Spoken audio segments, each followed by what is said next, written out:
Hello everyone. This is now happening in the Fox and Fireflies Resort.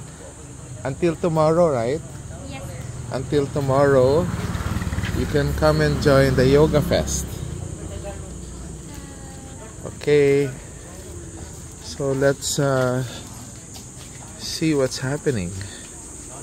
Check it out. Hi, how are you, Jess? This is Jess, a teacher. No, a facilitator. I don't want to be called a teacher. Sorry. Expert na lang. Facilitator I'm lang. kidding. Yeah, facilitate here. Say hi. Invite people to come. Bohol Yoga Festival. We have a lot of activities for today until tomorrow. And it will be culminating with good, what's that? An Earth Day celebration. Earth Day. Oh, wow. Yes, along the river? Yes, we're going to plant seedlings. Wow, okay, nice. That's good. Sige, Jessie, you saw na Rennie? Yeah. Have you seen Rennie? No, I've been waiting for... Kanina pa siya. I thought you were together. Yeah, we were. I was... Nauna na siya, mga 10-15 minutes ago.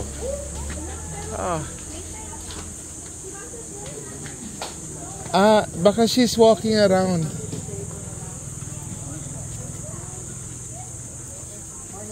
Good morning. Hi.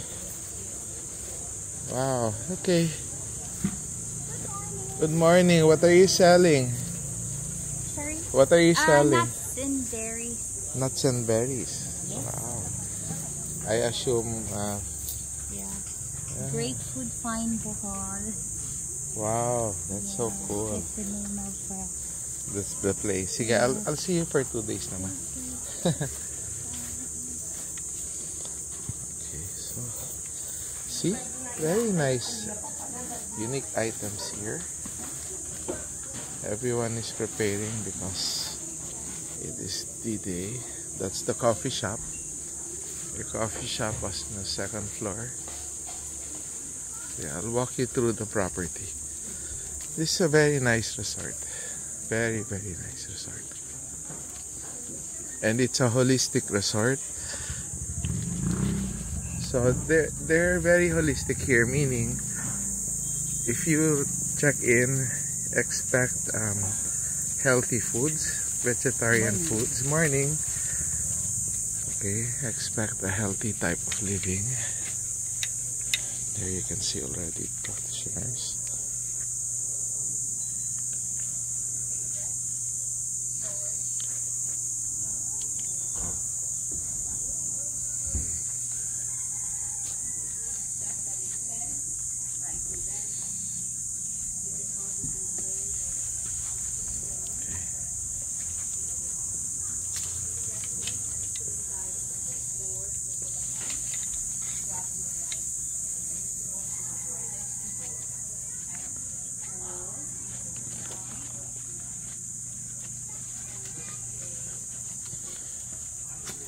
Last year, I was one of the teachers here.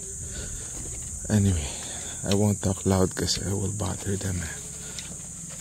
They're all trying to enjoy a very serene moment. So, huwag natin silang guluhin.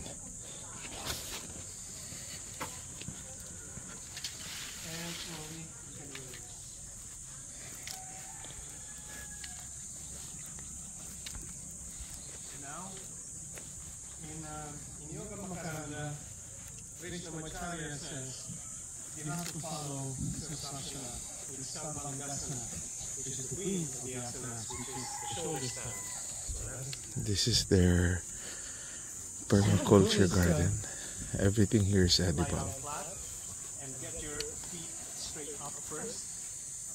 And then slowly lift your hips and move your feet towards beyond the top of your head. So it's almost like doing a halasana or plow, but that's not what we're doing. We simply want to optimize where we can put our palms behind our back. Okay, so I hope to see you here. Palms as high up